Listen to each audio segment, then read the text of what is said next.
이 글을 읽고 있는 당신은 명심해야 합니다. 당신이 귀인이 아니라는 것을.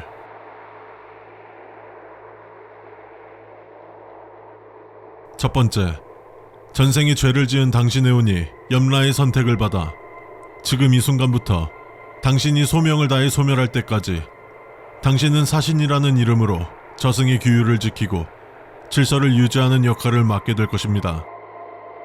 원래대로라면 영원한 지옥불에서 소멸할 운명이었던 당신의 혼을 구원한 염라에게 언제나 경외심을 가지세요. 다만 당신은 소멸할 때까지 영원한 자결을 느낄 것입니다. 두 번째, 당신은 비록 죄인이지만 이제는 그 껍데기를 벗고 사신이라는 새로운 존재로서 망각이라는 선물과 함께 대부분의 그것들과 죽은 자들이 두려워하는 힘을 얻었습니다. 당신의 과거를 알려고 하지 마세요. 그저 죽은 자들을 이끄는 것을 즐기고 영겁에 가까운 세월을 보내며 당신이 해야 할 일에만 집중하시면 됩니다.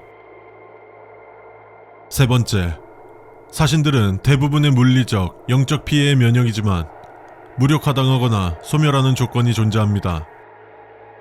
강력한 종교적 물건 및 장소들을 피하세요. 당신은 사신이기에 이곳들로 인한 소멸을 걱정할 필요는 없겠지만 종교적인 힘이 강하게 깃들어 있는 물건과 장소가 당신의 더러운 혼에 반응하여 당신을 쫓아버리고 지워버리려고 할 것입니다. 예를 들어 당신이 교회에 가까이 가면 십자가들이 뒤집히고 절에 간다면 불상이 눈물을 흘릴 것입니다. 절대로 신의 심기를 건들지 마세요. 만약 그분들을 건드린다면 그 어떤 존재도 당신을 보호할 수는 없을 것입니다. 염라의 명령에 절대적으로 따르고 염라의 앞에선 한없이 자신을 낮춰야 할 것입니다. 만일 염라의 명령에 거스른다면 그가 어떻게 명계의 왕이 되었는지 깨닫게 될 것입니다. 네 번째, 특별한 지시가 없을 때에는 저승을 자유롭게 돌아다니시면 됩니다. 염라의 명령 없이 이승에 함부로 간섭하지 마십시오. 이승으로 내려가는 것 또한 간섭으로 간주됩니다. 이를 어길 시 발생하는 일은 오로지 당신의 책임만으로 끝나지 않을 것입니다. 염라 외 그 어떤 이라도 이승의 용무가 있으니 같이 다녀오자 혹은 다녀와라는 식으로 이승에 가는 것을 부탁하는 존재가 있다면 염라에게 보고하십시오. 그 이유는 염라가 알아서 처리할 것입니다. 다섯 번째, 저승에 있을 때 누군가 또는 무언가가 하데스와 관련된 이야기를 한다면 철저히 무시하고 알아볼 수 없도록 망쳐버리십시오. 그곳과 이곳은 각자 다른 신앙일 뿐더러 서로 간섭해서는 안 됩니다.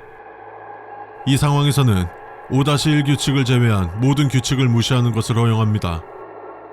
저승에 있을 때 본인을 페르세포네라고 칭하는 여인이 있다면 그 누구도 눈치채지 못하게 그녀를 도와 남쪽이나 서쪽 둘 중 아무 쪽으로 머리가 3개 달린 불 뿜는 개가 보일 때까지 가라고 하십시오. 저승에서 성류와 관련된 무언가를 발견한다면 저승으로 잘못 찾아온 산자에게 선물하십시오. 염라도 그자도 아주 기뻐할 것입니다. 5-2번 수칙은 없습니다. 어떤 내용이 적혀있던 절대로 그 행동을 해서는 안 됩니다. 그니와 같은 불쌍한 자가 다시 생겨서는 안 됩니다. 지금부터는 본격적으로 당신이 해야 할 일에 대한 규칙입니다. 여섯 번째, 본래 사신들은 혼자서 임무를 수행합니다. 이를 명심하십시오. 일곱 번째, 사신들은 자신만의 고유한 무기를 하나씩 주어집니다. 보통은 낫의 형태지만 간혹 모자, 책, 지팡이 혹은 아주 가끔이지만 아무것도 주어지지 않는 경우가 있습니다. 만일 이러한 경우라면 축하합니다. 당신은 타 동료 사신들과는 다른 특별한 능력을 사용할 수 있습니다. 이에 관한 별개의 규칙은 밑에서 소개합니다. 낫, 당신은 평범하게 혼을 이끌고 저승으로 데려오는 역할을 하거나 이단적인 존재 혹은 저승의 해가 되는 존재들을 처리합니다. 또한 저승이 위험에 처했을 때 우선적으로 위험에 맞서야 합니다. 모자, 당신은 죽을 운명이었지만 엇갈린 운명으로 인해 죽지 않고 살아있는 존재들을 데려오는 역할을 합니다. 당신은 그 어떤 종교적인 영향에서 자유로우며 당신이 마음만 먹는다면 그 누구, 설마 염라라 할지라도 당신의 위치를 알 수 없게 할 수 있습니다. 지팡이, 당신은 노인의 모습으로 변하여 이승에서 염라나 책에 눈 역할을 합니다. 또한 업적을 세우거나 청렴 결백하거나 고귀한 자의 혼을 이끄는 역할을 합니다. 모자와 마찬가지로 그 어떤 종교적인 영향에서 자유로우며 이승에 있는 모두가 무의식적으로 당신에게 예를 갖출 것입니다. 책, 당신은 보통 이승에 내려가지 않으며 저승에서 지팡이를 통하여 이승의 사람들에게 등급을 매기거나 생사부에 거스르는 이단적인 존재를 구분하여 낫에게 처리 지시를 내리는 역할을 합니다. 또한 당신은 낫, 모자, 지팡이의 상관급 존재입니다. 아무것도 주어지지 않는 경우 당신은 명계의 권능을 다스릴 수 있으며 성장이 가능합니다. 또한 명왕이 될 수 있는 자격이 주어집니다. 당신은 모든 수칙을 무시할 수 있으며 염라의 말에 거역할 수 있습니다. 허나 막 그 능력을 얻은 당신은 수천 년간 군림해온 염라에겐 당해낼 수 없기에 당신이 충분히 성장하기 전까지는 낫, 모자, 지팡이, 책 등의 역할로 보이게 할 수 있습니다. 염라를 속이십시오. 변화는 이승에서나 저승에서나 필요한 덕목입니다. 8번째, 이승에서 명을 다한 혼을 데려갈 때 휘파람을 불어 자신이 다가온다는 것을 알려주십시오. 이것은 죽은 자에 대한 마지막 자비이자 예의이기도 하지만 그 소리에 반응하는 자들을 알아차리는 것도 중요합니다. 9번째, 이승에 너무 오래 머무르지 마십시오. 아무리 사신이라 할지라도 이승에 오래 머무른다면 감정과 미련이 생기기 마련입니다. 그 어떠한 상황에서도 오직 당신의 임무만을 생각하며 혼들의 절규 혹은 전생의 연인의 환생에 동요하지 마십시오. 당신의 역할을 다하는 것이 그것들에게도 최선이라는 것을 명심하시길 바랍니다. 10번째, 간혹 도깨비나 삼신할매와 같이 저승의 존재는 아니지만 고유한 영역과 권능을 다루는 존재들이 있습니다. 아주 만약에 그들이 당신의 임무를 방해한다면 그땐 당신의 판단에 맡기십시오. 예매라는 것은 예상치 못하게 개연성 없이 찾아오는 법입니다. 11번째, 당신의 임무를 우직하고 성실하게 임하다 보면 당신의 혼 또한 기회를 갖게 될 겁니다. 무릇 인과란 모두에게나 공평합니다. 명심하십시오. 당신은 귀인이 아닙니다. 몇 년간 머물렀던 안전한 거처를 떠난 지 3일이 되었다. 그동안 큰 위험이 없었기 때문에 나에게는 그럴싸한 무기가 없다. 정확히는 원거리에서 빌어먹을 좀비들을 처리할 수 있는 무기가 없는 것이다. 어제 경찰서를 가봤지만 역시나 필요한 무기는 찾을 수 없었지만 다행히도 쓸만한 진압용 방패를 얻을 수 있었다. 그래서 오늘은 지푸라기라도 잡는 심정으로 군부대를 수색해볼까 한다. 내가 깊은 곳에 거처를 잡고 생활하는 동안 새로운 개체들이 생길 것 같지는 않다.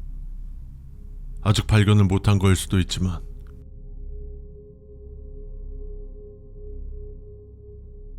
이곳은 더 이상 안전하지 않습니다.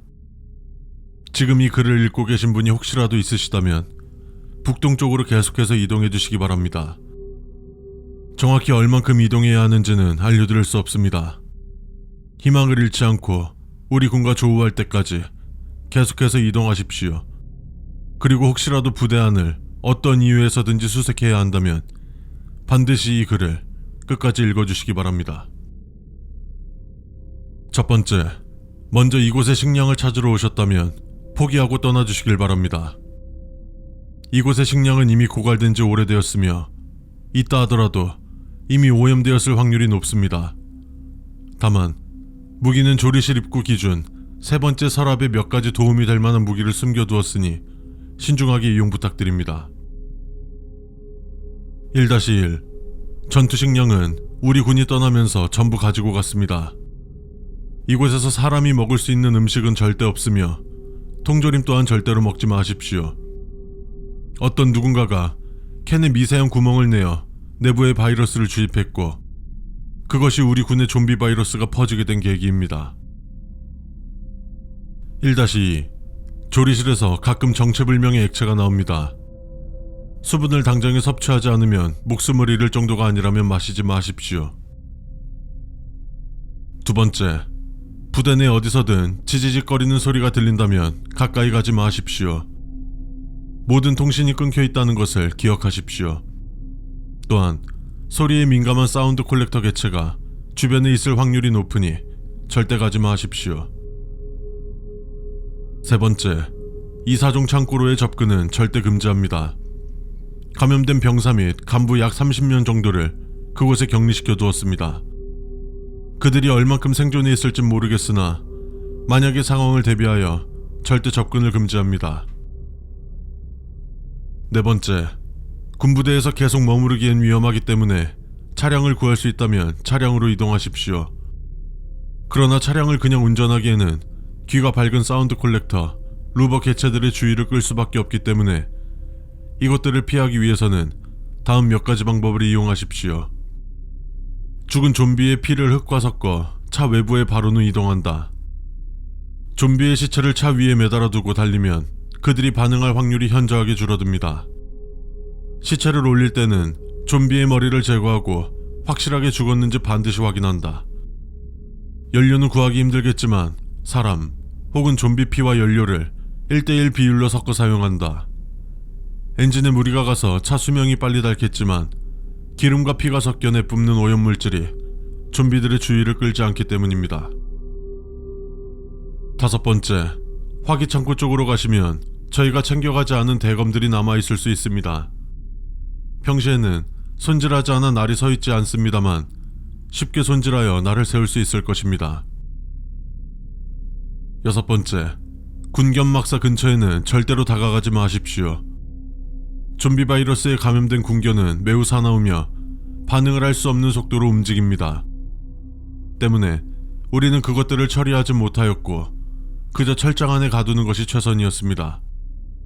그것들은 후각이 굉장히 예민하기에 근처에 가기만 하더라도 여러분을 의식할 것입니다.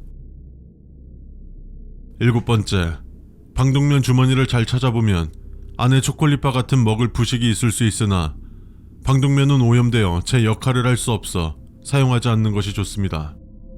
하지만 그마저 급하다면 사용해야 할 것입니다. 여덟 번째, 오랜 시간이 흘러 이곳에 이미 정착하여 거주하고 있는 비감염자들을 목격하실 수도 있습니다. 절대로 그들과 싸우려 하지 마십시오. 우리는 같은 동족이며 동족끼리 보호해야 합니다. 아홉 번째, 화장실에 들어가신다면 굳이 잠긴 칸을 여는 행동은 하지 마십시오. 어느 쪽이든 좋은 꼴을 보지 못할 것입니다. 열 번째, 통신 창고에 작동이 가능한 무전기를 두고 나왔습니다. 우리들과 연락이 가능한 주파수를 맞췄으니 발견하신다면 우리에게 연락을 주십시오. 단, 주파수엔 절대로 숫자 4, 6이 들어가지 않습니다. 만약 주파수 알림판에 저 숫자들이 존재한다면 무전기를 버리고 나오십시오. 무언가가 주파수를 인위적으로 변경한 것입니다. 11번째, 만약 이곳에서 소총을 습득하셨다면 정말 필요한 순간이 아닌 이상 사격은 최대한 자제하십시오. 12번째, 흔히 짬타이거라고 불리는 군대에서 서식하는 고양이가 있습니다. 이들 또한 좀비 바이러스에 의해 대다수가 감염되었고 여우나 늑대 정도의 크기까지 커졌습니다. 그들의 가장 큰 특징은 가죽이 굉장히 두꺼워 일반 화기나 대검으로는 사살할 수 없기 때문에 그들을 목격한다면 어디로든 숨으십시오. 강력한 화기가 없는 여러분들은 그들에게 대항할 수 없을 것입니다. 13번째, 탄약고에 절대 접근하지 마십시오. 그곳에는 수많은 부비 트랩이 설치되어 있으며 이는 접근을 막는 것이 아닌 특정 개체의 이탈을 막기 위해 설치된 것입니다. 여러분이 접근하지 않으면 그 개체는 무기들을 손질할 뿐 어떤 행동도 취하지 않을 것입니다. 저희는 그 개체를 전쟁광이라 명명했습니다. 하나 확실한 것은 현재 탄약고에 남아있는 무기로는 해당 개체를 사살할 수 없습니다. 14번째, 부대를 버리고 떠나기 전 훈련으로 인한 부대 곳곳에 큰 구덩이들이 파져 있는데 미처 메우지 못한 공간이 존재할 것입니다. 평소라면 그냥 넘겼겠지만 비가 오는 물이 고일 경우 굉장히 위험한 환경으로 변하게 됩니다. 구덩이에 물이 고여 있으면 모기 개체의 유충이 있을 확률이 굉장히 높기 때문에 주변에 쌓여진 흙을 그대로 덮어 구덩이를 메워 주십시오. 흙으로 덮어진 구덩이는 밀도가 약하기 때문에 발이 빠질 확률이 높아 중간중간에 발로 밟아 밀도를 높이면서 소금을 뿌려 삼투압 효과로 유충이 죽을 수 있도록 하십시오. 다 덮었으면 포대자루로 덮고 들춰지지 않게 돌을 충분히 쌓아 주십시오.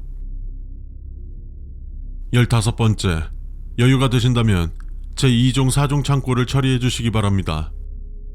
저희들이 마지막까지 끝맺음을 하지 못한 비겁한 변명으로 외면한 저희의 마지막 후회와 미련을 마무리해 주시기 바랍니다. 눈을 떠보니 어두운 숲속, 시원한 바람만이 있고 아무도 없는 적막한 공간에 있었다. 여긴 어디지? 또 악몽인가? 그곳에는 그녀의 무덤과 종이 몇 장, 라이터, 칼, 바늘, 소금, 그리고 나무와 잔디뿐이었다. 사람의 소리는 전혀 들리지 않았다. 나는 공포감에 휩싸여 종이를 읽어본다.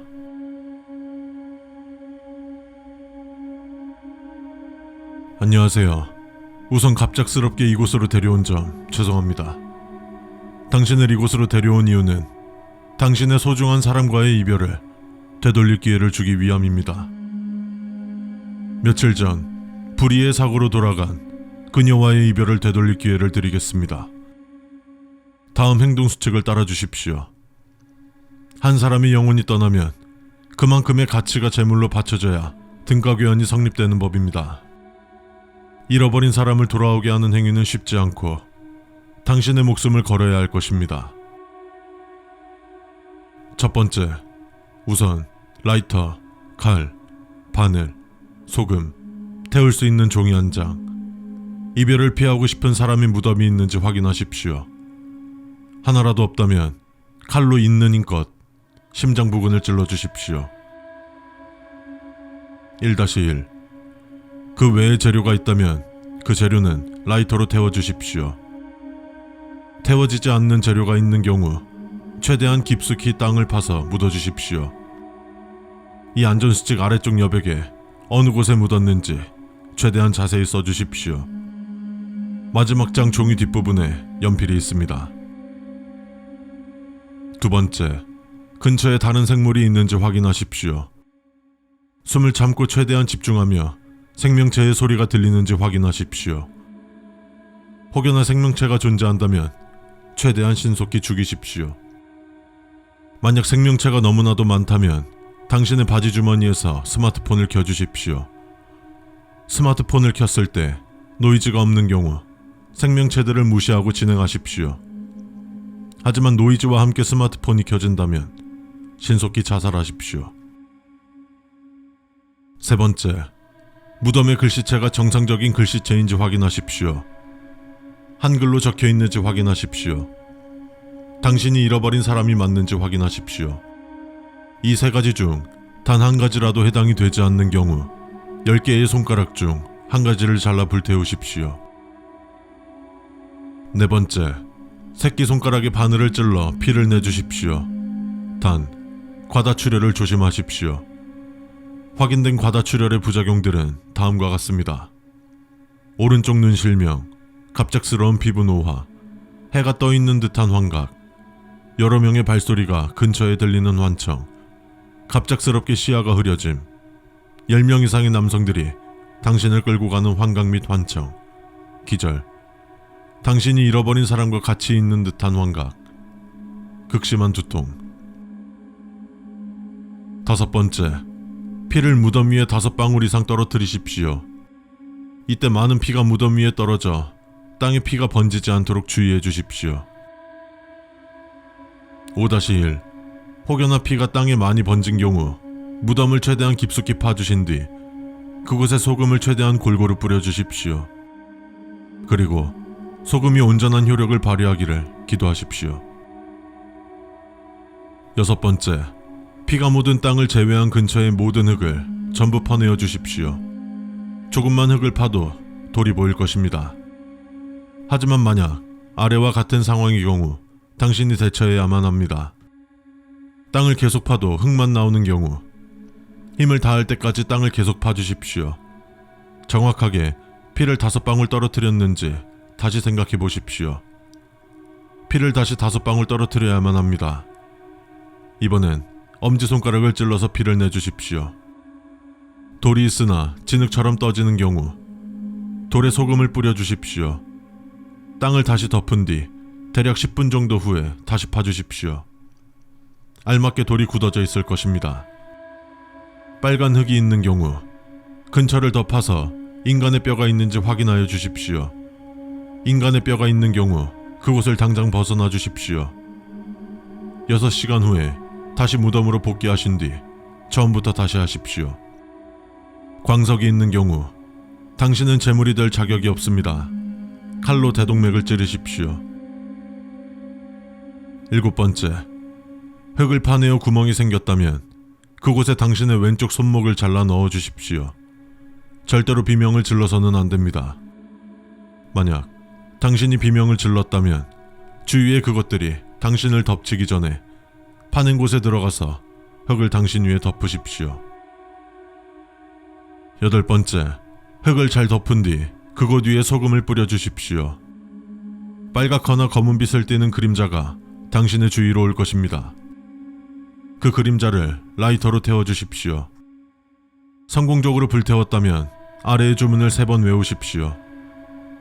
나는 당신을 잃어버려 큰 상실감은 얻었으며 검은 그림자의 악의를 없앴으니 부디 돌아오길 바랍니다. 어둠의 그림자는 갈 길을 찾고 빨간 빛은 창대함을 이루리다. 모든 족쇄를 끊고 자유를 찾아 멀리 탐험을 떠나다오. 내가 아닌 모두를 위해 힘써주길 바라나이다. 나의 모든 것을 제물로 바치겠노라. 9번째, 칼을 당신의 정수리에 꽂아주십시오. 칼이 부러질 일은 없으니 걱정하지 말고 힘껏 내리꽂으십시오. 잃어버린 사람을 되찾기 위한 모든 과정을 열심히 했는지 다시 생각해 보십시오. 잃어버린 사람의 얼굴을 떠올리십시오. 뾰족한 날붙이가 당신의 두개골을 으깨는 고통을 느끼십시오. 뾰족한 날붙이가 당신의 뇌를 파고드는 느낌을 느껴보십시오. 시야가 점점 흐려지며 극심한 두통이 느껴질 수 있습니다. 어떻게든 버티십시오. 10번째, 시야가 완전히 흐려지고 점점 검게 물들 때 마지막 힘을 다해 손목에 피를 내주십시오. 무덤을 껴안으십시오. 천천히 눈을 감고 1시간 뒤에 눈을 뜨십시오.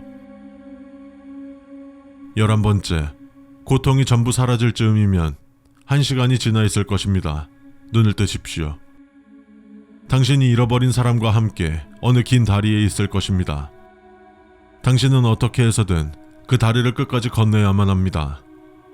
잃어버린 사람의 눈을 쳐다보지 마십시오. 잃어버린 사람이 당신의 존재를 눈치챈다면 당신이 지금껏 버틴 고통이 모두 수포로 돌아갈 수도 있습니다. 11-1. 다리가 아닌 드넓은 평지에서 눈을 뜬 경우 잃어버린 것이 아니라 버린 것이 아닌지 생각해 보십시오. 왜 다시 고통을 느끼며 잃어버린 사람을 되찾고 싶은지 떠올려 보십시오. 재물을 왜 바치고 싶었는지 떠올려 보십시오. 당신은 실수한 적이 없습니다. 12번째, 다리를 건너는 도중 한 아이를 만난다면 성별과 관계없이 그 아이의 이름을 물어보십시오. 만약 당신이 그 아이의 이름을 들어본 적이 있다면 정맥에 바늘을 꽂아 피를 낸 후 그 아이의 혓바닥에 문질러 주십시오. 그 아이의 눈색이 변하지 않는다면 같이 길을 걸으십시오. 13번째, 다리가 아플 때쯤 빨간 쇠사슬이 있을 겁니다. 칼로 자를 수 있다면 잘라주십시오. 하지만 대부분의 경우 칼로 잘리지 않을 것입니다. 이제 잃어버린 자가 당신을 눈치챌 수 있게 눈을 마주치십시오. 잃어버린 자는 빨간 쇠사슬을 홀로 건널 것입니다. 12번 수칙에 아이가 있는 경우 아이도 빨간 쇠사슬을 건널 것입니다. 하지만 당신은 빨간 쇠사슬을 건널 수 없습니다. 잠을 청하십시오. 휴식을 취하십시오. 나머지는 저희에게 맡기십시오. 13-1 빨간 쇠사슬이 칼로 잘리는 경우 전부 잘라주십시오. 죄송하지만 잃어버린 자는 다시 돌아오게 할 수 없을 것입니다. 당신은 빨간 쇠사슬을 잘라도 넘어갈 수 있을 것이지만 잃어버린 자와 12번 수칙의 아이는 넘어갈 수 없습니다. 만약 이를 어기고 같이 넘어간다면 당신은 다시 처음으로 돌아갈 것입니다. 14번째, 휴식을 취하고 눈을 떠보면 아름다운 세계에 있을 것입니다. 저희와 함께 하십시오. 안녕. 너가 오늘 전화 갔다던 전학생이구나. 반가워. 나는 김준범이라고 해. 요 며칠 전에 학교에 꽤 큰 사건이 하나 있었어서 선생님들이 정신없어서 말씀 안 해주셨을 것 같은데, 우리 학교에서는 몇 가지 지켜야 하는 이상한 규칙들이 있어. 잠깐이면 되니까 얘기 끝나면 매점 갔다 오자. 가는 길에 학교 곳곳도 좀 소개시켜 줄게.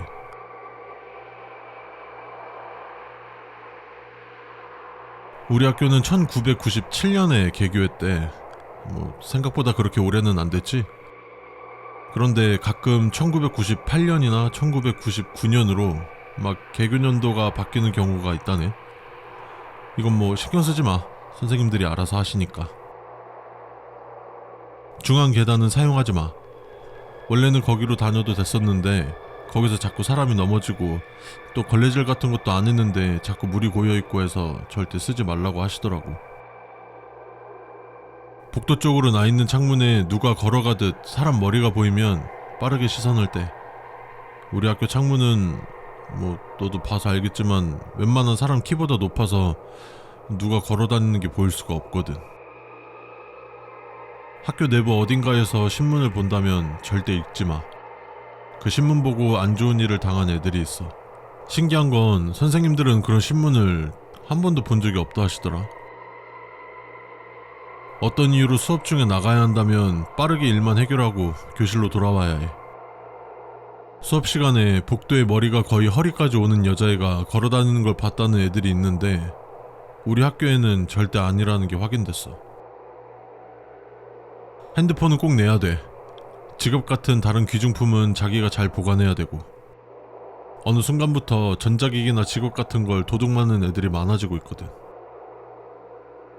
학교 북쪽 건물은 가지마. 거기는 다 빈 교실들밖에 없는데 거기서 선생님하고 애들이 수업한다는 걸 봤다는 소문이 있거든. 교실 벽이나 책상에 있는 낙서들은 무시해. 지우고 지웠는데도 낙서가 계속 생겨서 선생님들도 우리도 포기했거든. 그것도 사람이 했다고는 보기 힘든 형상으로. 미술실에서 향냄새가 진하게 나도 무시해. 미술 동아리 애들이 나무 조각 작업할 때마다 항상 향 2개를 피워놓고 하는데 이유는 왜인지 말을 안 해주더라. 책상 속에 아무것도 넣어놓지 마.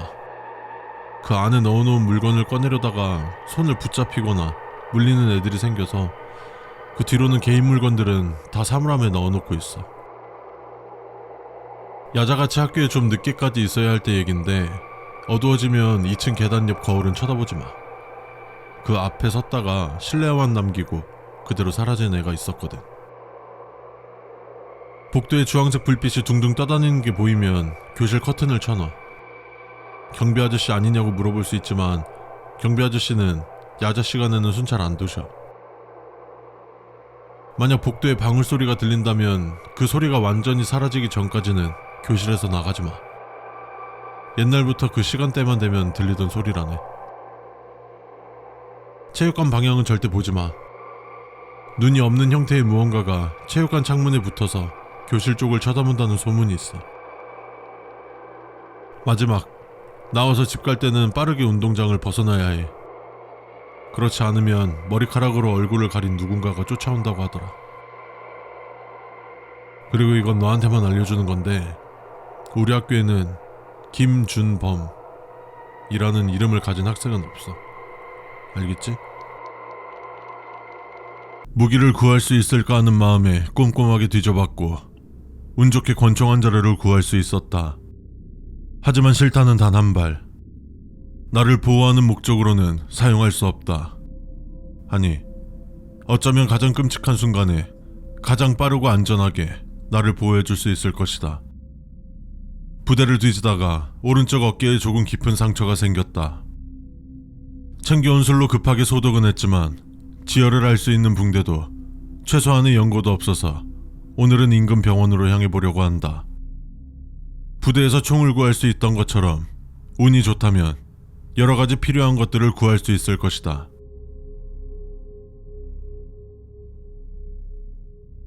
지금 이걸 보고 계신 분이 있길 바랍니다. 제 마지막 유언이니까요. 딸아이가 아파서 약을 구하려고 이곳에 왔고 약 30분 전 좀비에게 물렸습니다. 완전히 변하기 전에 제 손으로 삶을 마감하려고 합니다. 딸아이에게 필요한 약품은 흰색 가방에 넣어두었으니 적힌 주소로 약을 가져다 주시면 감사하겠습니다. 그리고 이곳에서 제가 보고 겪은 것들을 적어두겠습니다. 부디 당신은 이곳에서 조심하시길. 첫 번째, 이곳에서 가장 처음 마주쳤던 개체입니다. 어쩌면 병원에서만 발견되는 개체일 수 있겠네요. 이 개체는 끊어진 호흡기 마스크를 쓰고 있어 호흡이나 우는 소리가 잘 들리지 않습니다. 그리고 사지가 마취된 듯 아주 느리고 불안정하게 이동합니다. 무언가 질질 끌리는 소리가 들린다면 이미 가까이 있는 것이니 숨을 죽이고 조용히 움직이세요. 느릿느릿한 움직임 때문에 따돌리기는 쉬울 겁니다.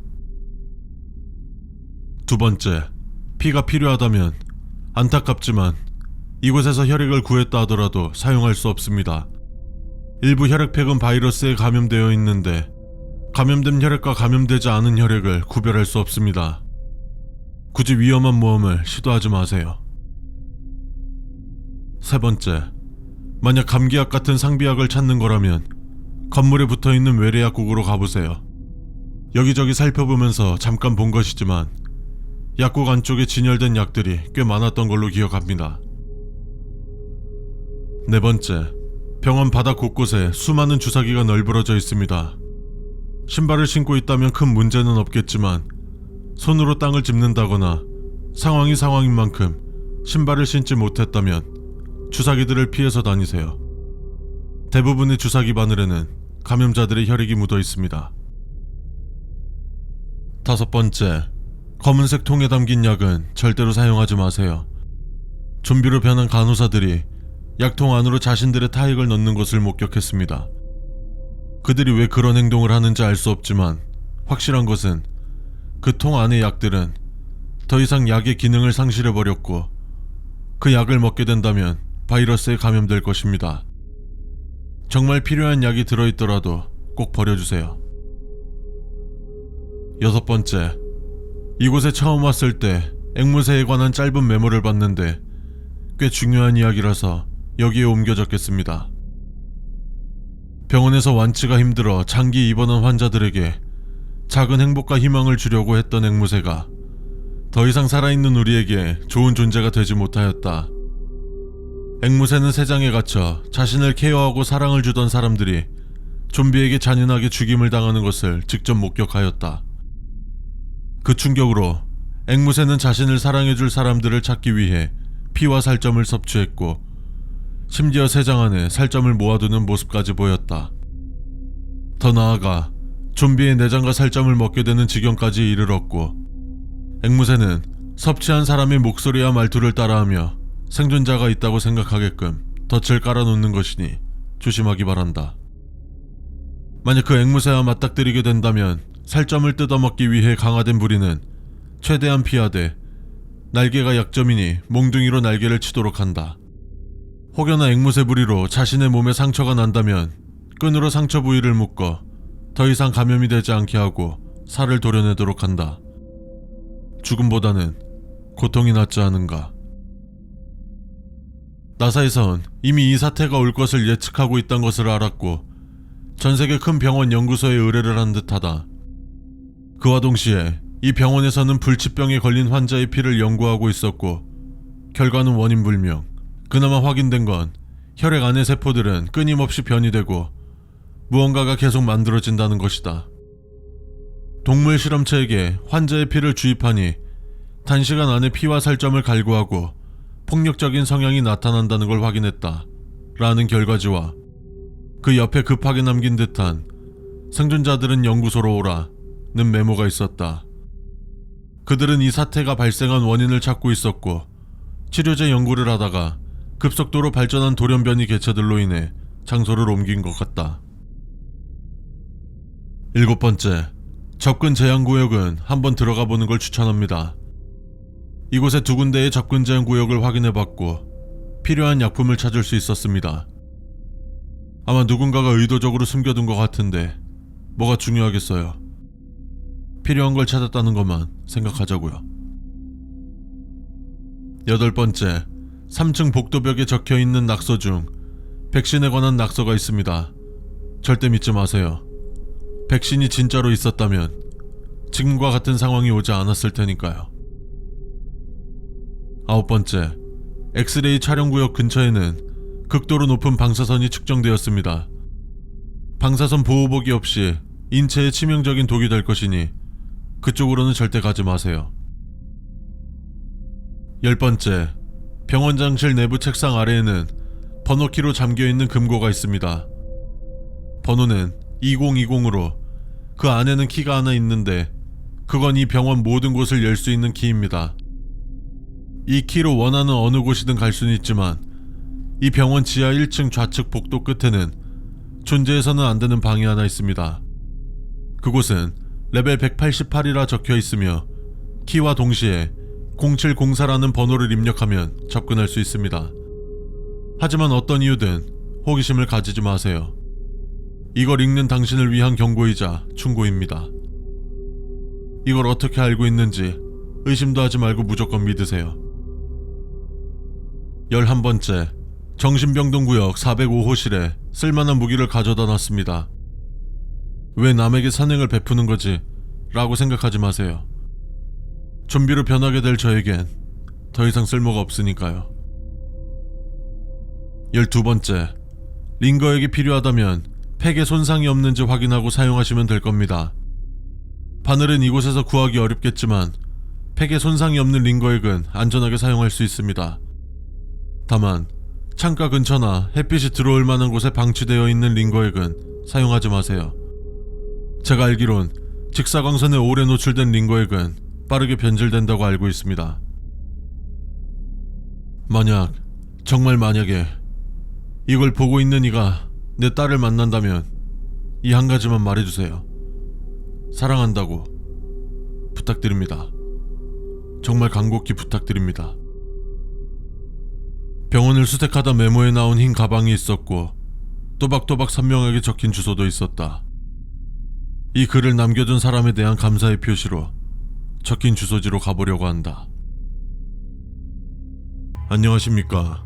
우리의 숲을 찾아오시다니 영광입니다. 저는 이곳 은하의 숲의 장로로서 대신 인사드리죠. 우리 숲을 자유롭게 돌아다니고 또 주민분들과 어울릴 수 있지만 그 전에 지켜주셔야 할 수칙들이 있습니다. 잘 들어주십시오.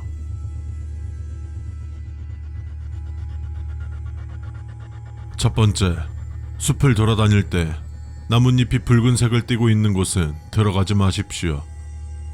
그곳은 외부인이 접촉할 수 없으며 우리 부족의 관습에 따라 외부인의 접근을 제한하는 구역입니다. 두 번째, 항상 주민분들과 함께 이동해 주십시오. 조난 방지 목적도 있지만 꼭 그런 이유만은 아닙니다. 세 번째, 숲 어딘가에서 비명소리가 들린다면 무시하십시오. 그저 원숭이의 소리일 뿐입니다. 네 번째, 저희도 원인은 알 수 없지만 갑자기 손이나 팔 등 신체 말단 부위가 유난히 길어질 수 있습니다.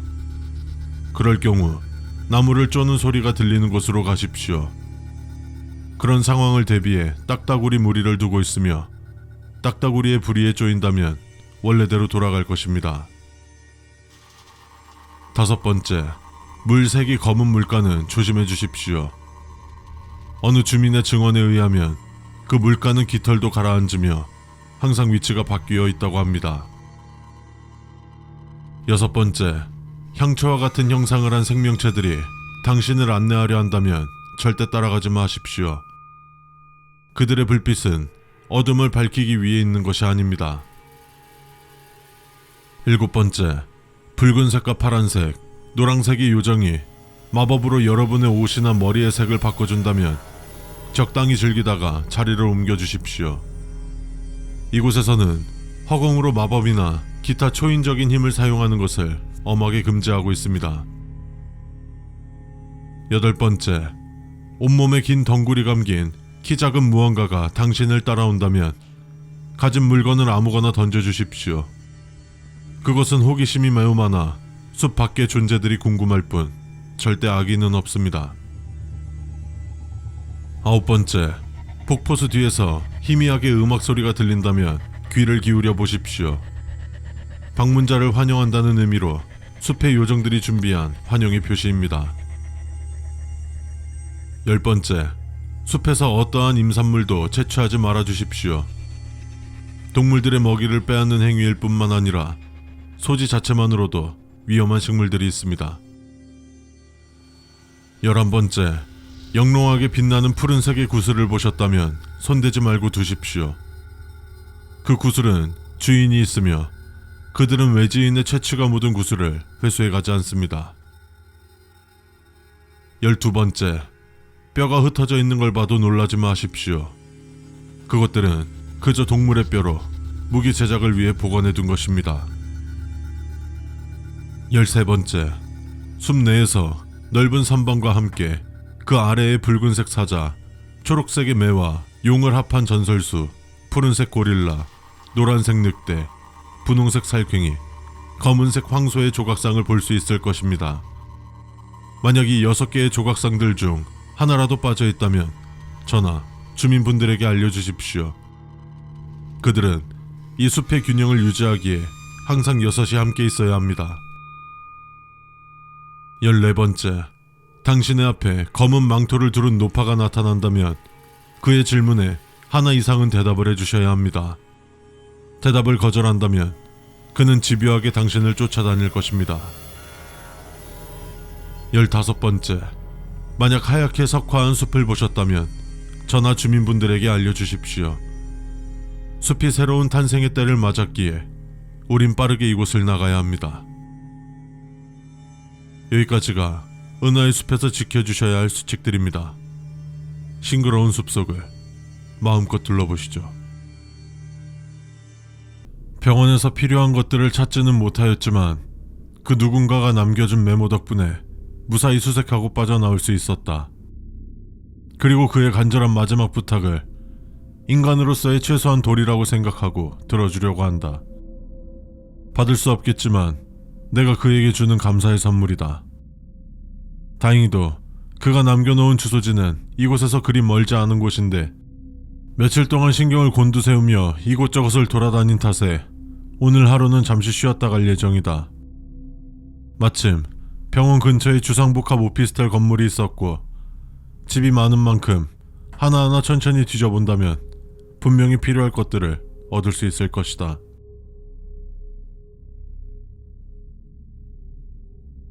건물 출입구가 견고하게 용접되어 있고 마치 바리게이트를 만들어 놓은 듯 무거운 물건들로 막혀 있어서 출입구로는 진입할 수 없었다.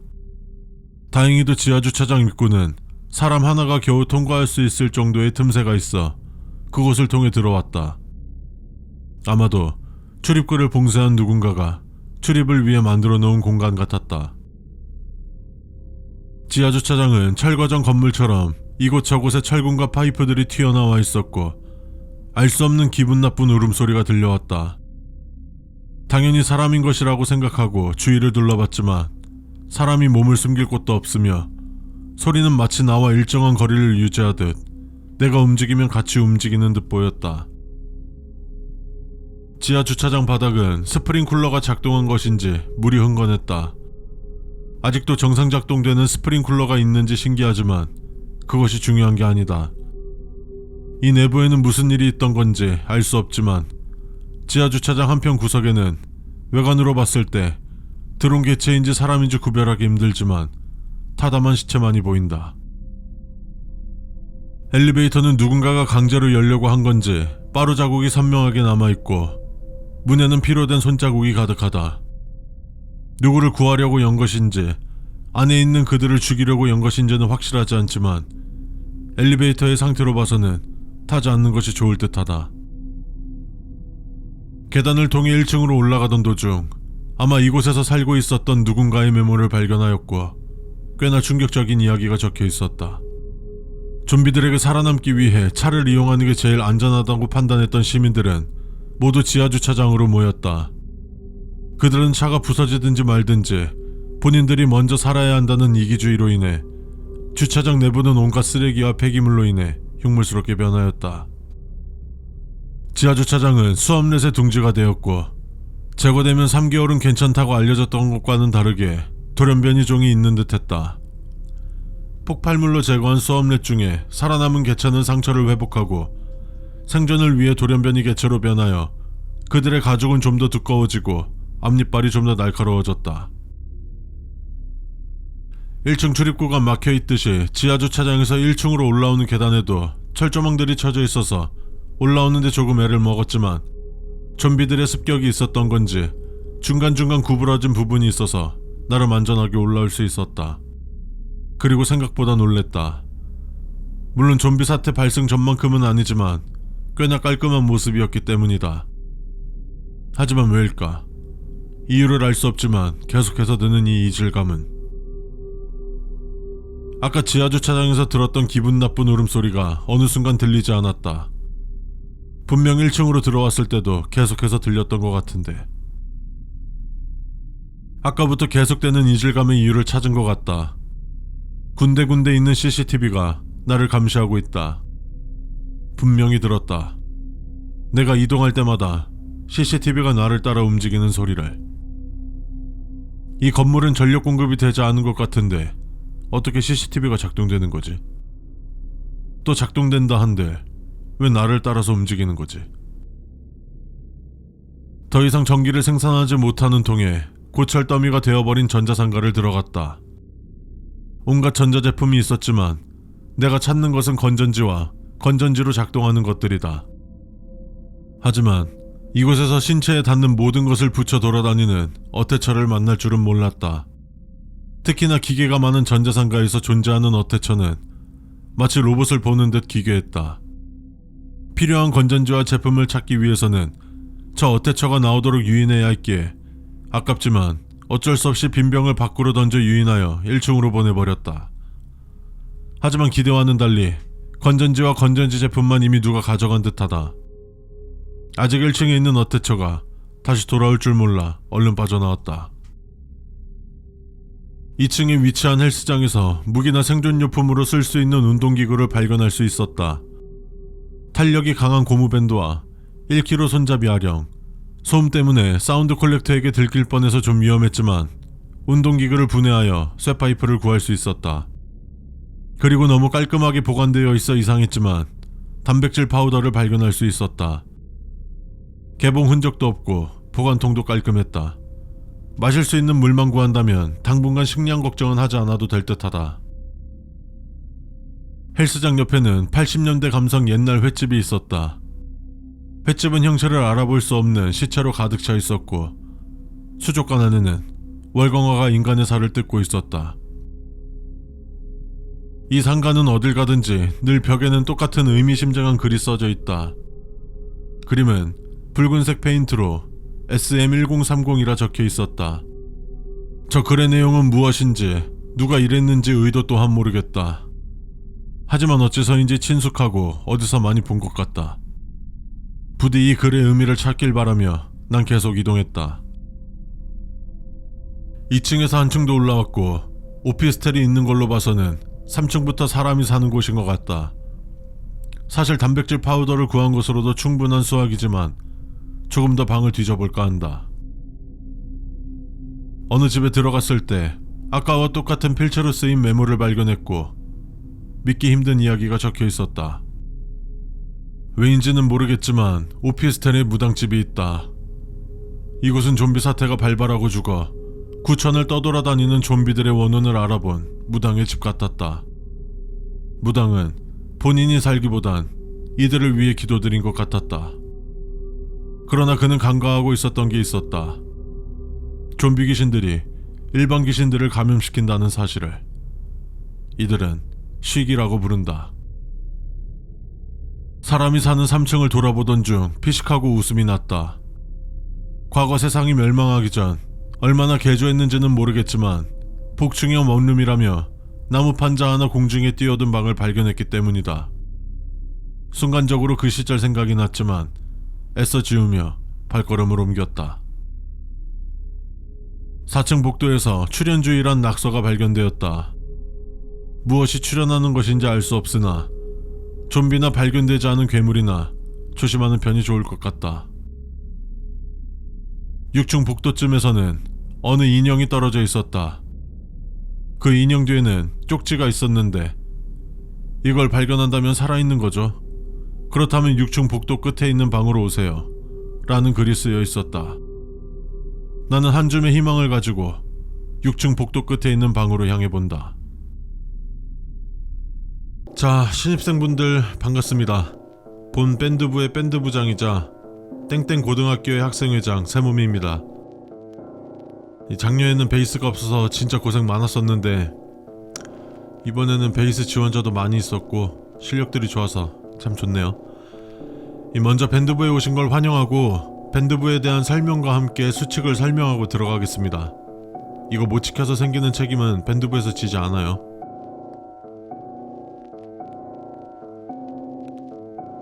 첫 번째, 우리 밴드부는 2003년 시작으로 21년 동안 오랜 시간 이어져 내려온 역사 깊은 동아리입니다. 최근 몇 년 전부터 인간 이외의 다른 존재들이 밴드부에 들어오기 시작했습니다. 믿지 않으셔도 됩니다. 하지만 믿지 않아서 생기는 일에 대한 책임은 본인한테 있다는 걸 기억해주세요. 두 번째, 밴드부에는 신입생분들을 포함하여 14명이 있습니다. 밴드부장 1명, 보컬 2명, 일렉기타 4명, 베이스 2명, 키보드 3명, 드럼 2명. 당분간 새로운 신입생이 들어오거나 누군가가 나가기 전까진 인원 변동이 없을 예정입니다. 이 점 잊지 말고 참고해 주십시오. 세 번째, 밴드부실의 위치는 1층에 있는 보건실 근처에 있습니다. 다른 곳에 밴드부실이 없으니 착오 없으시길 바랍니다. 3-1. 만약 4층 교실 사이에서 밴드부실을 발견했다면 당장 원래 밴드부실이 있던 곳으로 가시기 바랍니다. 원래 있던 곳에 밴드부실이 있다면 문을 열고 들어가십시오. 그 후에 자신이 맡은 악기를 연주하시기 바랍니다. 어떤 노래든지 딱히 상관없습니다만 동요만은 연주하지 마십시오. 3-2. 밴드부실이 원래 있던 곳에 없거나 자신이 맡은 악기를 연주하지 않았거나 동요를 연주했던 분이 어떻게 되었는지는 밝혀지지 않았습니다. 밴드부실 내부에 있는 CCTV에도 찍히지 않았으며 이후로 그 학생을 목격한 사람은 없습니다. 네 번째, 보컬 2명은 개인 사정으로 동아리 시간이나 연습 시간을 제외하고는 잘 안 보일 겁니다. 그들이 평소 보이지 않을 때 혹시 보컬 못 봤어? 라고 하지 마십시오. 아까도 말했지만 인간 말고 다른 존재들이 밴드부에 있습니다. 다섯 번째, 일렉기타 등 앰프와 연결해야 하는 악기를 사용하실 때는 악기를 연결하기 전 전원을 켜지 마십시오. 고장이 원인이 되기도 하지만 진짜 이유는 밴드부장이 된다면 알게 될 것입니다. 여섯 번째, 밴드부에 들어오고 나서 수업 중 제가 갑자기 반에 들어가서 연습 가야 합니다 라고 한다면 가는 척 하시다가 중간에 도망치십시오. 제일 좋은 방법은 계단으로 내려갈 때 1층에 도달하기 전 다시 계단을 뛰어 올라가는 것입니다. 그는 저와 다르게 달리기가 느리기 때문에 잡히지 않고 5층에 도착한다면 안전할 것입니다. 그 후에는 자연스럽게 자신의 교실로 돌아가되 자신이 올라왔던 계단은 이용하지 마시기 바랍니다. 예를 들어 복도 끝에 있는 계단을 사용하여 5층으로 도망쳤을 경우 중앙 계단을 이용하여 자신의 교실로 돌아가십시오. 6-1. 그가 계단이 아닌 엘리베이터로 내려가려 한다면 어떻게든 도망쳐 교실로 돌아가 자리에 앉으십시오. 이때 교실에 들어간 이후엔 겁먹은 모습이나 벌벌 떠는 모습을 보여선 안 됩니다. 절대 무슨 일이 있더라도 그들이 눈치채선 안 됩니다. 7번째, 공연 중 갑자기 자신의 악기 연주 소리가 안 들린다면 먼저 앰프와 악기가 제대로 연결되어 있는지 확인하십시오. 아래는 상황에 따른 대처법입니다. 7-1. 앰프의 악기가 제대로 잘 연결되어 있다면 연주를 멈추지 말고 계속하시되 갑작스러운 한기가 느껴지실 수 있습니다. 주위가 따뜻해질 때까지 기다리십시오. 그리 긴 시간이 걸리진 않습니다. 연주를 하지 않아도 되는 구간이 있다면 애드리브라도 하시기 바랍니다. 이 현상은 자주 일어나진 않습니다. 어쩌면 여러분들에게 일어나지 않을 수도 있지만 알고 있어 나쁠 건 없으니까요. 7-2. 앰프의 악기가 제대로 연결되어 있지 않다면 다시 연결하고 연주를 재개하시기 바랍니다. 7-3. 앰프가 필요 없는 악기를 연주한다면 공연이 끝날 때까지 어떻게든 연주하십시오. 자신의 악기 소리가 안 들릴 뿐이지 다른 악기 소리는 잘 들릴 것입니다. 그 상태로 공연이 끝나면 저에게 와서 부적을 하나 받아가십시오. 그걸 꼭 쥔 채로 밴드부실 내에 있는 간이 침대 위에서 잠든다면 큰일 없이 넘어갈 것입니다. 8번째, 밴드부실에 자신의 악기를 제외한 악기를 들고 오지 마십시오. 그들은 낯선 향기를 싫어합니다. 당신들의 낯선 향기를 겨우 참고 있었는데 다른 향기를 몰고 온다면 그들이 당신에게 무슨 짓을 할지 모릅니다. 마법학교 아스티나에 입학하신 신입생 여러분을 진심으로 환영하며 입학식에 앞서 본교에서 지켜야 할 안전수칙들을 몇 가지 말해드리겠습니다. 경청해 주십시오.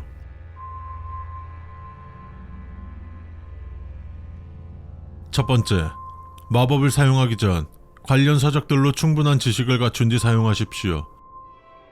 지식을 습득하지 않고 사용한 마법으로 인해 발생한 사고의 책임은 모두 시전자 본인에게 있습니다. 두 번째, 마법의 약을 만들 때 영원히 깨어나지 않는 약은 절대 만들지 마십시오. 살아있는 생명체에게 해를 끼칠 수 있는 내용은 서적에서 삭제하고 있지만 어째서인지 계속해서 생기고 있습니다. 세 번째, 수정구슬로 점을 볼 수 있습니다. 주문은 이며 주문을 외운 후 3분 이내에 그날의 운세가 구슬에 비칩니다.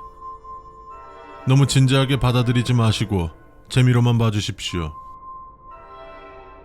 네 번째, 학교 뒤편에 흙탕물 연못은 마법 재료를 위해 조성해 놓은 곳으로 손을 담그는 등의 행위를 엄금하며 그곳에서 재료를 채취할 때는 반드시 마법을 사용해 주십시오. 다섯 번째, 마법 실습에 사용되는 동물들이 있습니다. 초급반 학생들의 경우 절대 동물을 맘대로 만지지 마시고 교사가 지정해 놓은 동물들로만 실습해 주십시오. 아직 숙련되지 않은 서툰 마법으로 인해 예상치 못한 결과를 초래할 수 있습니다.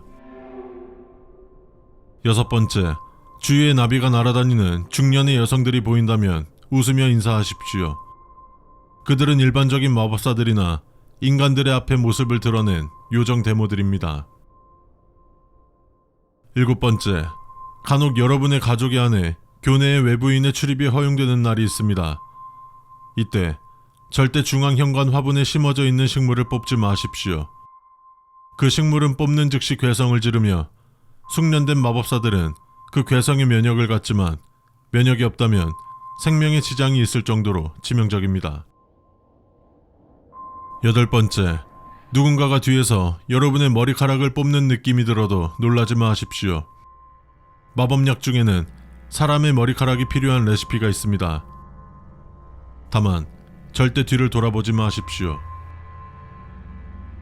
아홉 번째, 갑자기 사라진 학생이 있다면 바로 교장실에 말해 주십시오. 투명한 마법의 제한 시간인 99분을 넘긴 학생들이 보이지 않는 경우가 간혹 있습니다. 열 번째, 마법을 사용해 악기를 연주하는 수업을 합니다. 아무 마법도 사용하지 않았는데 연주되는 피아노가 있다면 바로 음악실에서 나오십시오. 그 피아노는 예전부터 혼자서 소리를 내왔습니다. 11번째, 교내 벽에 걸려있는 촛불이 갑자기 꺼진다면 바로 그곳에서 벗어나십시오. 교내의 촛불들은 평상시엔 절대 꺼지지 않습니다. 12번째, 학교 한쪽의 대성당 내부엔 역대 졸업생들이 기증한 물품 등 여러 주요 물건들이 보관되어 있으며 과거 금색과 청색의 마법사가 그곳에서 서로에게 행복이라는 이름의 마법을 건 성소이기도 합니다.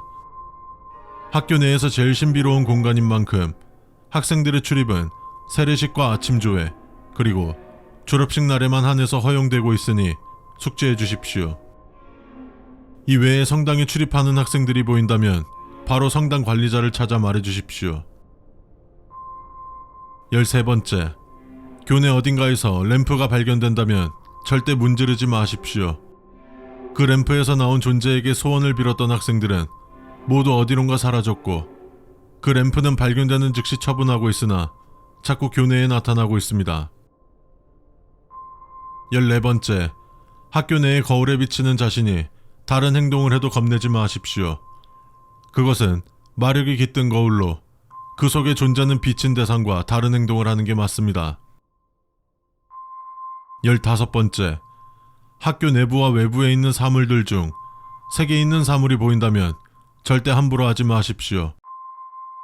마법을 사용해 변신해 있는 누군가일 수 있습니다. 16번째, 여러분에게 배부되는 마법 서적에 달린 배지가 있습니다. 그 배지에 새겨진 정령의 형상들은 여러분을 전담하는 존재들로 항상 몸에 부착하고 다녀 주십시오. 17번째, 닫혀있는 문들을 함부로 열지 마십시오. 열 때마다 바다나 사막, 극지 등 극한 곳이나 검붉은 색을 띠는 하늘과 가시나무들이 깔린 평야와 연결되는 문들이 있어 조치를 취하려 했지만 항상 그 문의 위치가 바뀌어 문을 폐쇄할 수 없어 이렇게 학생들에게 주의를 요하게 되었습니다. 18번째, 기숙사를 사용하는 학생들은 밤 10시 전 호실문에 달려있는 그림판을 밖으로 돌려놓고 밤 10시가 된 이후엔 절대 밖으로 나오지 마십시오. 점호가 끝나는 시간은 밤 9시 30분이며 그 뒤로는 사감 선생님을 포함한 어떤 선생님도 복도를 돌아다니지 않는데 누군가가 복도를 서성이는 걸 봤다는 제보가 있습니다. 19번째, 화단 한쪽에 피어있는 붉은 꽃을 교내로 반입하지 마십시오. 그 꽃에서 나오는 모든 것이 교내에 돌아다니는 요정들의 수를 감소시킨 원인입니다. 20번째, 마지막으로 모든 수업은 교실 내에 큰 창문을 닫고 진행합니다. 교외로 마법이 새어나가 본교의 위치가 발각되지 않게 하려는 조치이오니 이상하게 생각하지 마십시오. 이상입니다. 신입생, 재학생 모두 자리에 앉아 주십시오. 경고, 이곳은 저감시에 위치한 해수욕장입니다. 귀하께서 어떤 이유로 혹은 어떤 방법으로 이곳에 왔는지는 중요하지 않습니다. 지금 이 순간부터 가장 중요한 것은 안내판에 기재되어 있는 일련의 수칙들을 잘 지키는 것만 생각해 주시기 바랍니다. 물론 수칙을 전부 지킨다고 귀하의 안전을 완벽하게 보장할 수 없지만 말이죠.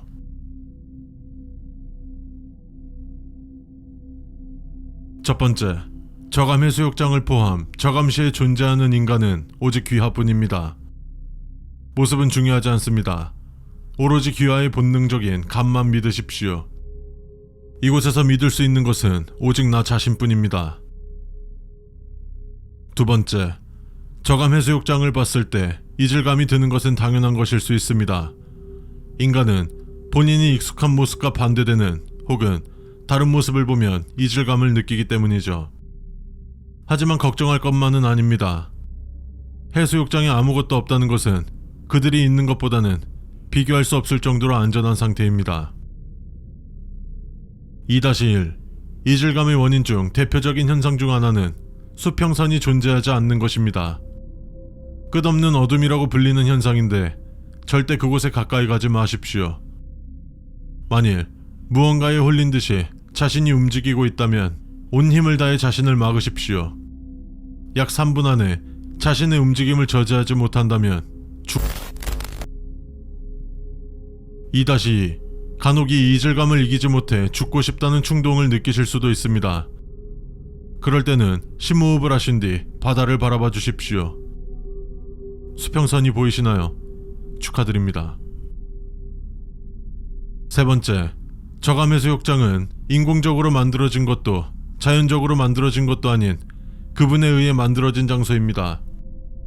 때문에 귀하께서 알고 있는 모래의 질감과는 완전히 다를 것입니다. 저감해수욕장의 모래 질감은 밀가루나 곱게 빻은 쌀가루처럼 굉장히 부드러울 것입니다. 또한 모래를 들고 나가는 것은 허락되지 않습니다. 이곳에 모래를 조금이라도 가져나간다면 그것이 실수든 아니든 끝까지 추적당하게 될 것입니다. 3-1. 모래를 깊게 파지 마십시오. 이 정도만 말하겠습니다. 4번째, 주변이 수상할 정도로 고요해지고 아무 소리도 안 들릴 경우 최대한 자연스럽게 해수욕장에서 떠나주십시오. 그들이 해수욕장으로 올 때는 비정상적으로 바람도 불지 않고 파도도 치지 않기에 당황해하는 순간 그것들이 당신의 존재를 눈치챌 것입니다. 그것들의 이목을 끄는 행동을 하지 마십시오. 5번째, 1번 수칙과 같은 맥락으로 이곳에 있는 건 오직 당신뿐입니다. 그러니 당신 외에 모래에 새겨진 인간의 발자국은 있으면 안 된다는 것 또한 아실 겁니다. 절대로 그 발자국을 따라가지 마십시오. 그 발자국은 인간의 것이 아닌 여러분을 유혹하는 것들의 덫입니다. 6번째, 모래사장에서 불가사리를 발견한다면 절대 손으로 그것을 짚지 마십시오. 혹여나 짚게 된다면 직접 손으로 잡지 마시고 도구를 사용하여 귀하를 중심으로 최대한 멀리 던지십시오. 불가사리는 모래사장에 죽어있는 것처럼 보이지만 그것은 살아있는 상태이며 손으로 만진다면 겉에 묻은 독에 중독이 될 것입니다. 중독된다면 당장은 티가 안 나겠지만 시간이 갈수록 살이 타들어가는 듯한 저릿한 증상을 시작으로 전신 마비 증상이 올 것입니다. 전신이 마비된 이후 접촉된 부위부터 피부색이 탁하게 변하기 시작하며 썩어 들어가고 결국엔 그 부위를 도려내야 할 것입니다. 살을 도려내지 않고 그 고통을 참으신다면 이후에 일어나는 사태에 대해서는 책임지지 않습니다. 최대한 심장과 가까워지기 전에 빠른 결단력을 보여야 합니다. 6-1. 몇몇 불가사리들은 입에 부적을 꾸겨 넣은 듯한 상태일 것입니다. 불가사리 바닥을 보았을 때 사람 얼굴을 하고 있어 소름이 돋고 최대한 멀리하고 싶어 하시겠지만 그것을 끈에 묶어 몸에 지니고 다니십시오. 귀하께 위험한 일이 닥치기 전에 소리를 내어 구해줄 것입니다. 7번째, 우리는 귀하를 믿습니다. 하지만 혹시 몰라 당부드리겠습니다. 이 해수욕장을 통해 저감시를 탈출하는 것은 불가능합니다. 헤엄을 쳐서 탈출할 거라는 무식한 생각은 집어치우십시오. 8번째, 이곳에 널린 파라솔들은 모두 이곳에 방문한 귀하의 것입니다. 하지만 파라솔을 들고 이 해수욕장을 나가는 순간부터는 파라솔이 귀하에 대한 소유권을 주장할 것입니다.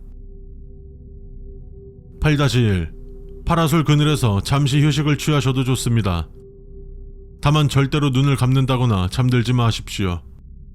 그 순간 누군가가 빨간 무언가를 건네며 분신키 시육인이라고 말할 것입니다. 대처 방법은 어떤 수단과 방법을 가리지 말고 절대 대답하지 마십시오. 어쩌면 모든 수칙을 통틀어 가장 중요한 수칙이 될 수 있을 것입니다. 9번째, 간혹 검은 형체의 무언가가 배회하는 것을 목격할 수 있을 것입니다. 그들은 현재 저감 해수욕장에 귀속되어 있어 귀하께 직접적인 피해를 줄 수 없는 것을 알고 그저 배회만 할 것이지만 해무가 끼어 있을 때는 자신을 대신할 자를 찾아 귀하를 덮칠 것입니다. 10번째, 귀하께서 걸어왔던 길을 뒤돌아봤을 때 모래성이 세워져 있다면 보이는 대로 부숴주십시오. 상황이 여의치 않아 부시지 못하고 그 근처를 지나가야 한다면 2리터의 물과 삽을 들고 모래성을 부숴주십시오.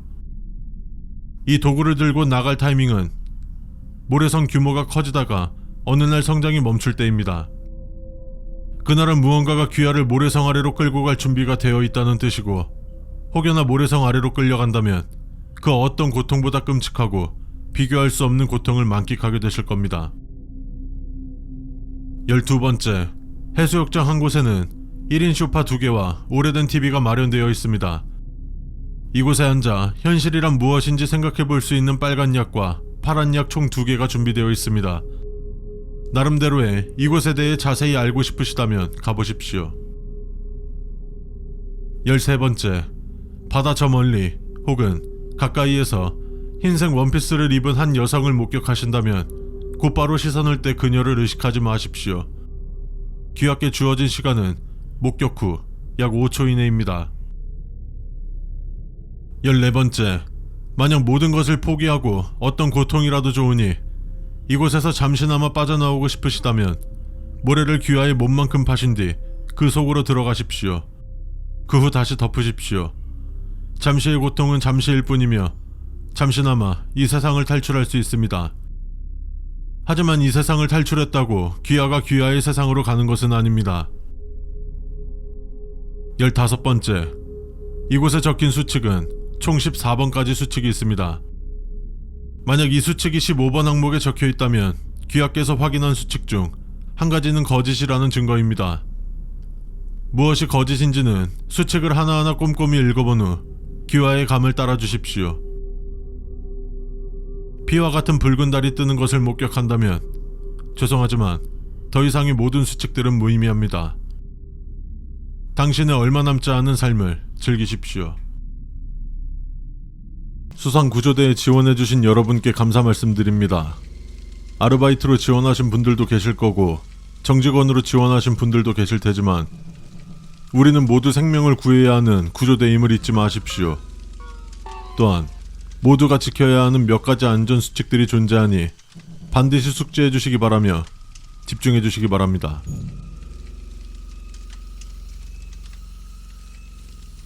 첫 번째, 저희 모미 수상구조대는 2006년 7월 전국 각지에서 동시다발적으로 일어났던 모정의 사건 이후로 창립되었으며 현재 전국적으로 약 250명, 우리 팀은 24명의 인원으로 구성되어 있습니다. 두 번째, 보통 바다나 계곡으로 출동을 나갈 것이지만 여러분이 출동할 곳은 물이 있는 모든 장소임을 명심하고 수칙을 숙지해 주십시오. 세 번째, 구조 특성상 우리가 구하지 못하는 혹은 구할 수 없는 경우가 생길 수 있습니다. 너무 자책하거나 무너지지 마십시오. 네 번째, 바다로 출동 시 배에서 너무 멀리 떨어져 있는 구조자가 있다면 접근하기 전 수중 카메라를 수면 아래로 넣어 주십시오. 그의 하반신이 2다리라면 접근해도 괜찮습니다. 다섯 번째, 계곡 구조 요청 지역이 데스밸리라면 구조 요청을 무시해 주십시오. 그곳은 물이 흐르지 않을 뿐더러 그곳은 우리가 구조할 수 있는 범위 외에 있습니다. 여섯 번째, 깊은 수심의 지역에서 수면 위로 가슴 높이까지 상체를 드러내고 몹시 평온한 모습을 보이는 인물을 발견한 경우 결코 수면 아래를 확인하거나 가까이 접근하지 말 것. 일곱 번째, 대원들의 안전과 신속한 구조를 위해 늘 강도 높은 훈련을 진행합니다. 이는 어떤 악천 후에도 변하지 않습니다. 유독 그날 훈련이 어딘가 엉성하다면 무전을 통해 상황실로 전달해 주십시오. 여덟 번째, 구조 후 몸에 빨간 손자국이나 발자국이 보이면 구조 대장에게 즉시 찾아가 현재 자신의 상태를 이야기하십시오. 아홉 번째, 물이 있다면 그 모든 곳에 위험이 있다는 것을 인지하여 주시기 바랍니다. 예로부터 저승과 이승의 경계는 물론 아니었습니다. 열 번째, 출동이 금지된 해역이 몇 있습니다. 그저 상어나 바다악어가 출몰하는 지역이라 생존자 구조 및 사망자의 시신 수습이 어려워 금지된 것이니 이상하게 생각하지 마십시오. 11번째, 6번 항목은 비워두었습니다. 해당 항목을 보셨다면 무시하셔도 좋습니다. 12번째, 현장에서 물은 여러분들을 족쇄같이 휘감아 무력화시키려 할 것입니다. 이런 이유로 여러분은 모든 구조를 성공할 수 없습니다. 그러나 이 수칙은 모든 대원에게 해당하는 사항이 아닙니다. 13번째, 구조 중 안개가 끼고 그 안개 속에서 누군가가 걸어 나오는 게 보여도 무시하고 구조에 집중해 주십시오. 간혹 죽은 자의 세계와 산자의 세계의 경계를 흐트려 죽은 자와 만나게 해준다는 이야기가 일부 해역을 떠돌고 있습니다. 14번째, 모든 구조에는 대상자의 동의를 구하지 않습니다. 구조 이후 어떤 말에도 휘둘리지 마십시오. 여러분은 할 일을 했을 뿐입니다. 다시 말합니다. 모든 구조에는 대상자의 동의를 구하지 않습니다. 15번째, 구조 활동이 시작된다면 효율적으로 움직이기 위해 양 옆에 사람들과 최소 3m에서 5m 정도 간격을 두고 있습니다. 구조 활동이 지속되면 옆 사람과 가까워질 수 있지만 구조가 시작되기 전 대열을 갖추고 있을 때 내 옆에 누군가 딱 붙어 있다면 현장에 같이 있는 최선임자를 향해 머리 위로 주먹을 빙빙 돌려주십시오. 이를 확인한 최선임자가 적절한 조치를 할 것입니다. 16번째, 파도에 길고 검은 무언가가 넘실거린다면 지급된 칼로 잘라내 주십시오. 일부 해역에는 미역이 5m 넘게 자라나 구조에 난항이 생기는 경우가 있습니다. 자르면서 비명소리가 들려도 무시하십시오. 17번째, 물에 닿기만 했는데 몸이 갑자기 무거워진다면 당장 나와 종이에 불을 붙여 태워주시고 다른 대원들에게도 이 사실을 알려주십시오. 18번째, 구조 대상자 중 물속에서 꼿꼿이 서 있는 상태라면 구조를 중단하고 지원을 불러야 합니다. 물속에서 와류 현상을 이겨내는 것은 쉬운 일이 아닙니다.